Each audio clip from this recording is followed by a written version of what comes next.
Baik, semuanya bisa kelihatan, kedengaran suaranya Ustaz? Halo? Kedengaran. Layar juga Anda bisa lihat? Ya Ustaz. Layar apa yang kalian baca di layar? Pengantar robot. Pengantar robotika. Baik, pengantar ya. Nah, baik Anda sekalian, hari ini kita belajar robotika ya. Jadi ini pengantar dan selama satu semester ini ini yang kita akan pelajari. Ya kan, sampai kita membuat sebuah karya di bidang robotik. Baik. Selanjutnya yang ingin Ustadz katakan di sini adalah ternyata robot itu atau robotika itu Anda sekalian tidak sekedar yang seperti kita lihat di film-film ya. Ada robot manusia punya tangan dari logam dan seterusnya. Ternyata tidak serumit itu. Bahkan menyalakan lampu itu juga masuk dalam konsep robotika. Insya Allah kita akan praktekkan. Nah, baik. Untuk pelajaran robotika ini Anda sekalian, Ustadz ambil dari buku paket Anda sekalian untuk mata pelajaran TIK dan juga dari Wikipedia dan dari website metech.co.id. Nah, pada pertemuan kali ini setidaknya ada dua tujuan ya. Ada dua tujuan pembelajaran yang Ustadz ingin Ustadz harapkan bisa tercapai, yaitu Anda sekalian paham dari bagaimana konsep robotika, ya kan, atau konsep dasar robotika itu.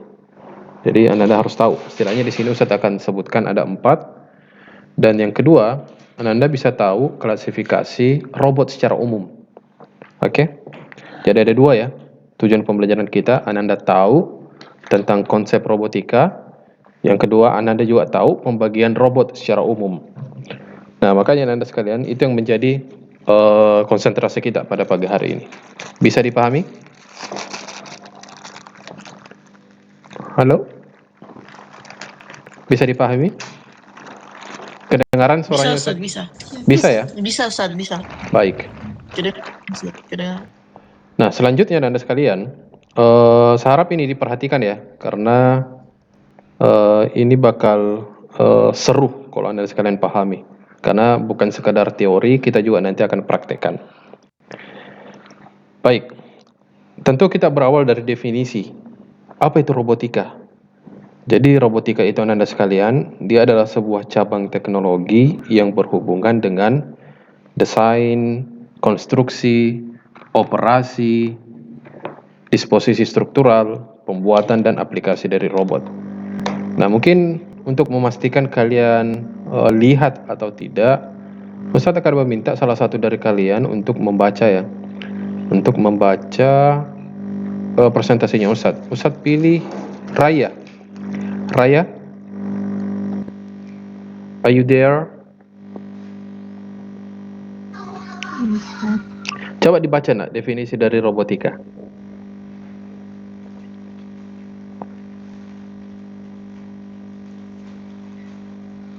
Bisa?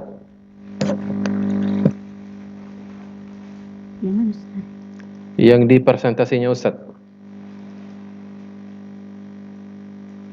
Coba lihat di layarnya Ustadz. Kelihatan tidak? Nah, coba dibaca. Robotika adalah satu cabang teknologi yang berhubungan dengan desain, konstruksi, operasi, disposisi struktural, pembuatan, dan aplikasi dari robot. Nah, baik. Itu ya, artinya ada banyak definisi dari robotika. Kalau ini definisi yang Ustadz ambil dari kamus Oxford, nah diterjemahkan kurang lebih begini artinya. Oke, bisa dipahami? Kalau kalian agak pusing dengan definisi robotika, nggak usah ambil ini, nggak usah dipusingi. Mungkin seiring dengan berjalan waktu, kalian akan paham melalui praktek, insya Allah. Nah, lanjut. Konsep dasar robotika ya. Nah, ternyata konsep dasar robotika itu Anda sekalian, itu terjadi menjadi 4 bagian. Ada 4 konsep dasar. Nah, ini mencakup perangkat keras atau perangkat lunak. Nah, perangkat keras maupun perangkat lunak ini itu gampang didapat. Ya kan, yang perangkat keras misalnya untuk menggerakkan lengan robot itu kita butuh dinamo misalnya atau motor servo ya. Nah, itu banyak dijual di e-commerce, bahkan harganya cuma belasan sampai puluhan ribu. Jadi sekarang siapapun bisa belajar robotika sebenarnya. Lah, kalau kita punya perangkat kerasnya misalnya kita sudah punya. Untuk bisa menggerakkan robot tersebut, kita butuh perangkat lunaknya lagi. Perangkat lunak ini, Anda sekalian, sekali lagi bisa ditemui banyak di internet. Bagaimana cara menggerakkan motor servo misalnya, bagaimana menggerakkan robot dengan remote misalnya, itu banyak sekali di internet, mudah ditemukan. Makanya sekali lagi, robotika sekarang itu tidak jadi pelajarannya orang-orang tertentu saja. Bisa kita semua pelajari. Dan insya Allah untuk TIK di semester 2 ini, kita akan fokus di akhir-akhir itu dengan persoalan robotika. Bisa dipahami Anda sekalian? Bisa ya? Kita lanjut. Nah, tadi Ustadz mengatakan Bisa, Ustaz. ada berapa konsep dasar robotika?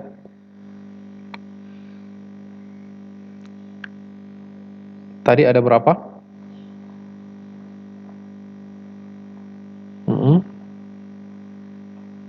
Ustadz ulangi.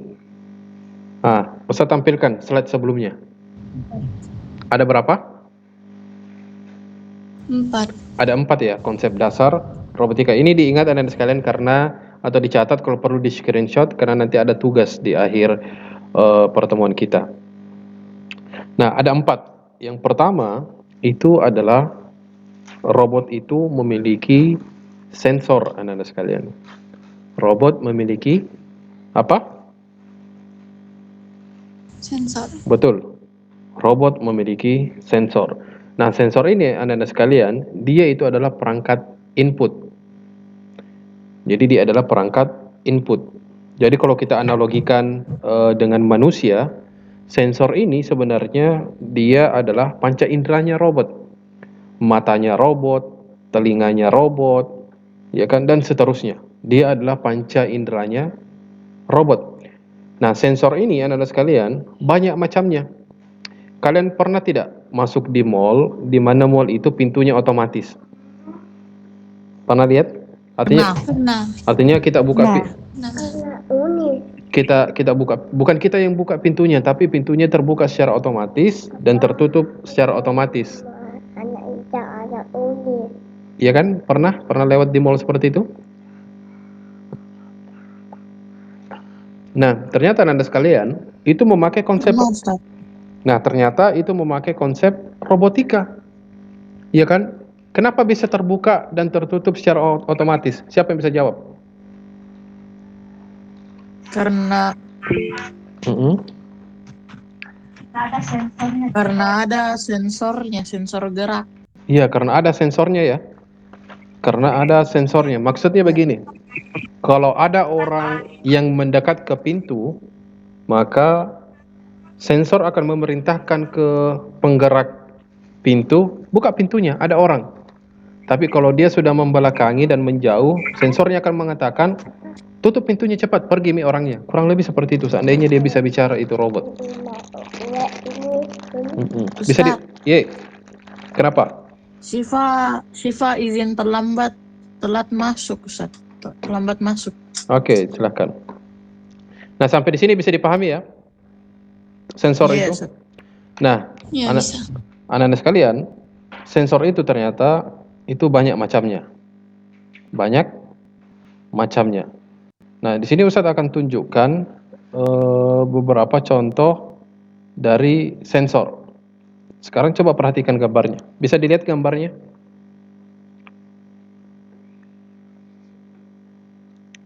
Belum? Oke, ada Mi. Ada kan? Ada. Nah, ini adalah sensor robot Anda sekalian. Nah, coba lihat yang paling kiri atas, sudut kiri atas. Nah, itu adalah sensor ultrasonik. Apa fungsinya? Sensor ini akan menangkap apabila ada benda di depannya. Kalau ada benda di depannya, nah dia akan melakukan sesuatu sesuai dengan yang diperintahkan. Contoh penerapannya misalnya sama dengan pintu otomatis yang ada di mall tadi atau di hotel ya. Nah, dia pakai sensor ultrasonik. Kalau ada orang yang mendekat, maka perintahkan pintunya terbuka. Tapi kalau orangnya menjauh, perintahkan pintunya tertutup. Nah, salah satu sensor yang digunakan adalah bisa menggunakan sensor ultrasonik. Nah, ada juga sensor-sensor yang lain, Anda sekalian. Ada banyak sekali sensor. Ada sensor untuk mengukur hawa panasnya seseorang, ada sensor untuk mengukur keasaman tanah dan seterusnya. Tapi untuk nanti insya Allah yang kita akan pelajari adalah sementara hanya di sensor ultrasonik. Nah, Assalamualaikum Ustadz, Afwan telat masuk. Waalaikumsalam. Tadi Ya, baik, enggak apa-apa. Sekarang simak ya, simak pelajarannya. Nah, berikutnya Anda sekalian, bisa dipahami di sini ya, sensor. Bisa. Nah, tadi sensor itu kalau diibaratkan dengan manusia, dia sebagai apa? Sensor ini. Panca indera. Panca indera ya. Nah, baik. Berikutnya Anda sekalian, konsep dasar kedua dari robotika itu adalah memiliki sistem kecerdasan. Memiliki apa? Sistem kecerdasan. Nah, dia memiliki sistem kecerdasan atau dia bisa dikontrol lah, ya kan, bisa dikendalikan. Nah, Anda sekalian, sama seperti ketika seseorang memiliki sensor ya, itu kan kalau dia tidak dimasuki sistem, tidak disuntikkan sistem, sensornya tidak bakalan bekerja, tidak ada gunanya. Nanti diisi dengan program, baru sensor tersebut bisa bekerja. Dia bekerja entah secara manual atau secara otomatis. Manual maksudnya misalnya kalau pintu otomatis itu, pintu misalnya nanti terbuka kalau ditekan tombolnya, itu yang manual.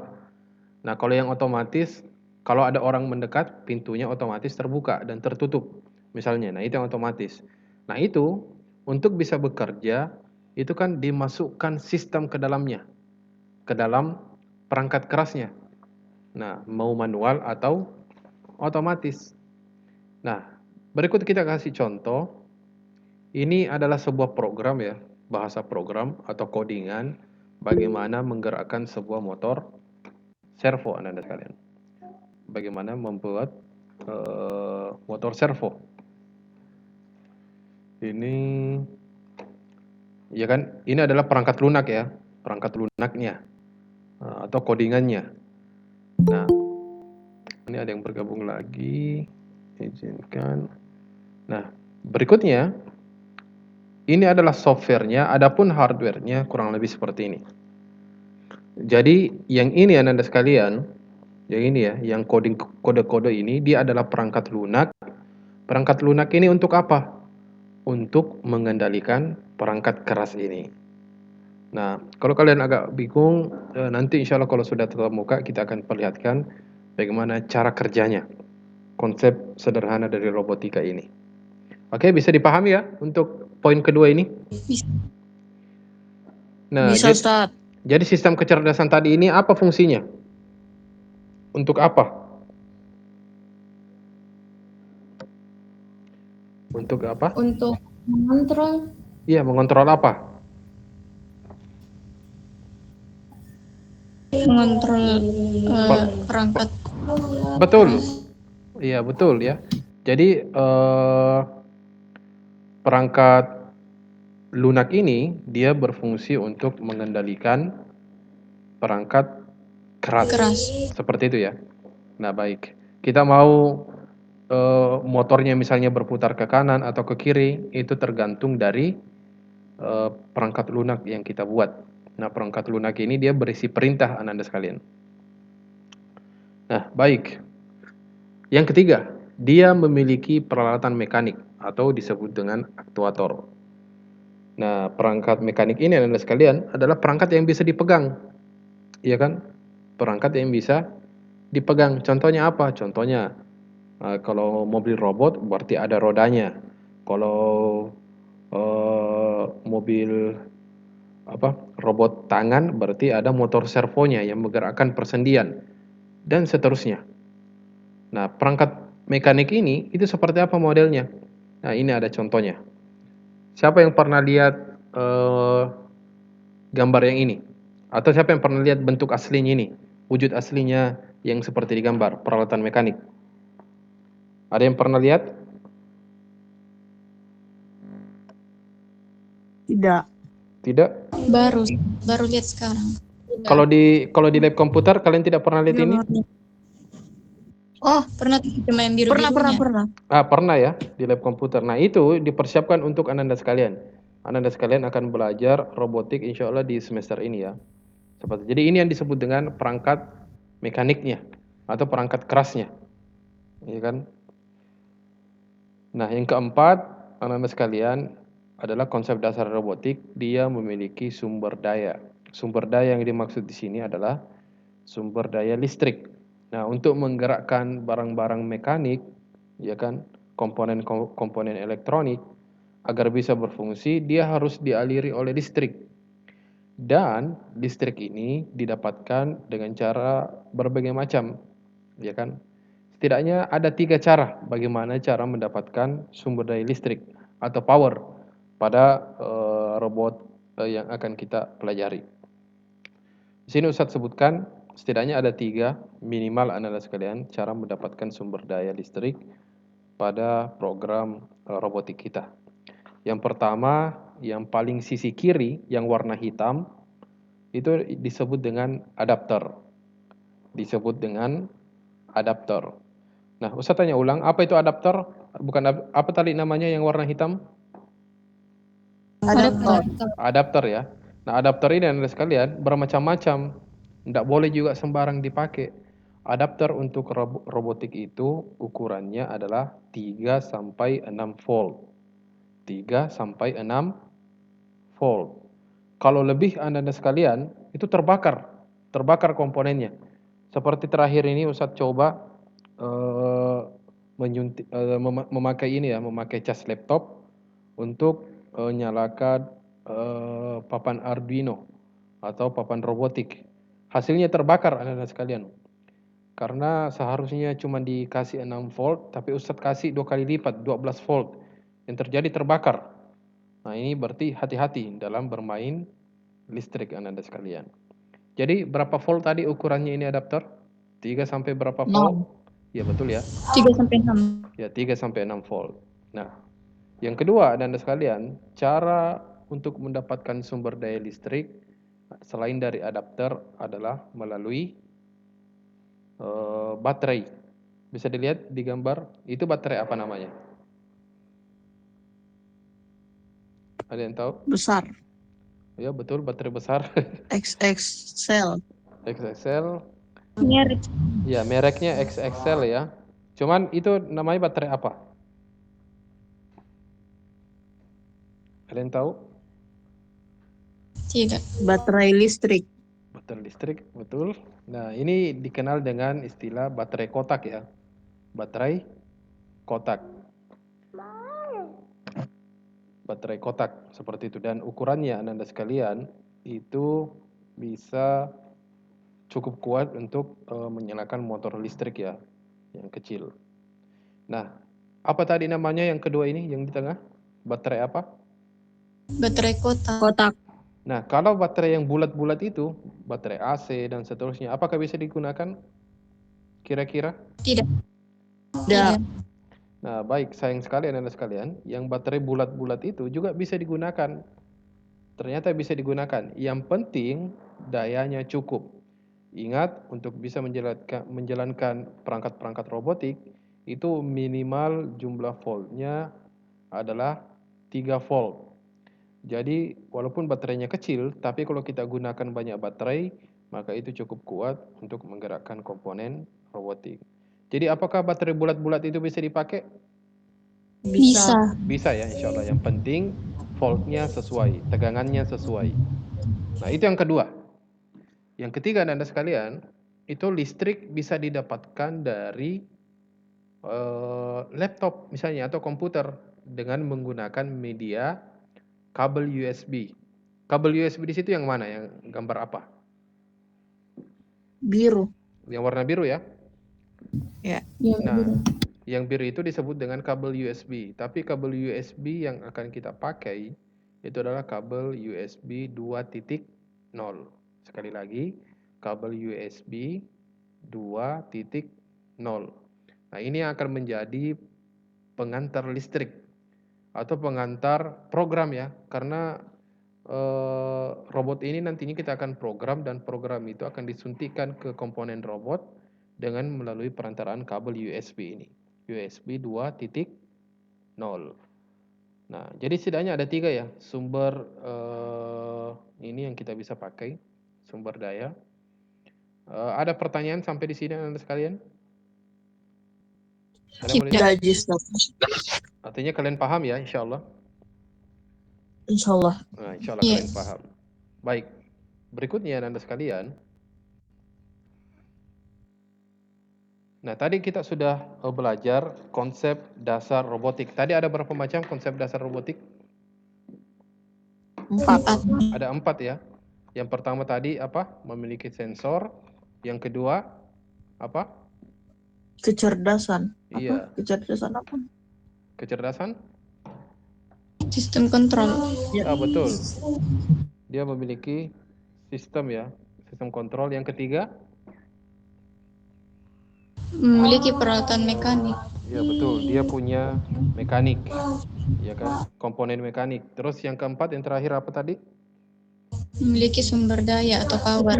Iya, dia memiliki sumber daya atau power berupa listrik ya, berupa listrik. Nah sekarang kita pindah ke klasifikasi robot. Klasifikasi itu artinya adalah pengelompokan. Dikelompokkan itu robot. Robot itu dikelompokkan ternyata setidaknya ada 4 juga, anak-anak sekalian. Ada 4 pengelompokan robot. Nah, anak-anak sekalian, yang pertama itu adalah robot non-mobile robot. Ingat ya, ada kata non-mobile. Non-mobile, mobile itu kan artinya bisa dibawa kemana-mana. Makanya handphone itu disebut dengan mobile phone.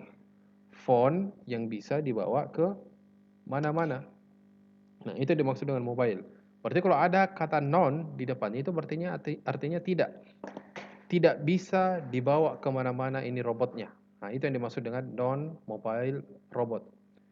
Jadi, non-mobile robot ini itu adalah robot yang tidak bisa dipindah dari posisinya. Dan dia hanya bisa menggerakkan anggota badannya. Nah, contohnya adalah lengan robot ya. Nah, kalian pernah lihat tidak yang lengan robot ini? Yang di pabrik-pabrik itu? Siapa yang pernah Pernah. lihat? Pernah ya? Nah, Iya. jadi robot itu misalnya dia tidak pernah meninggalkan tempat ininya, tempat duduknya misalnya ya. Dia cuman di situ tok bergerak, tapi dia tidak tinggalkan posisinya. Nah, jadi pertanyaan, apakah ini memudahkan pekerjaan manusia robot lengan ini kira-kira? Iya, memudahkan. Memudahkan ya. Iya, memudahkan. Contohnya, kalau kita lihat di YouTube, kalian boleh lihat nanti itu ada pabrik mobil yang ngangkat mobilnya, ngangkat mesin sampai ngecat mobilnya itu dilakukan oleh tangan robot. Coba bayangkan kalau tidak ada tangan robot, masa orang yang mau angkat mobil kan berat, ya kan? Nah, disinilah fungsinya dari tangan robot tersebut, memudahkan pekerjaan manusia. Jadi tangan robot ini dia termasuk non-mobile robot. Ustaz tanya, kenapa disebut dengan non-mobile robot tadi? Karena tidak bisa dibawa kemana-mana. Ya, Tidak bisa betul. dipindah. Karena Dia tidak bisa dipindahkan. Betul, dia tidak bisa dipindahkan dari posisinya Anda sekalian. Makanya dia disebut sebagai non-mobile robot. Kita lanjut Anda sekalian. Yang kedua, ada mobile robot. Ada mobile robot. Kalau yang pertama tadi adalah non-mobile, nah kalau ini mobile. Mobile itu artinya Anda sekalian, dia bisa kemana-mana. Nah, jadi tadi lawannya, tadi non-mobile, sekarang mobile robot. Nah, robot ini Anda sekalian, itu bisa berpindah dari satu tempat ke tempat yang lain. Ini contohnya yang di sebelah kanan itu ada robot mobil ya. Robot mobil ini bisa bergerak misalnya mengikuti garis yang telah ada. Ya, jadi kalau dia menemukan garis, maka dia akan ikuti itu. Tapi kalau dia tidak menemukan garis, maka dia tidak akan berjalan. Nah, sebenarnya inilah yang dipakai oleh konsep mobil masa depan.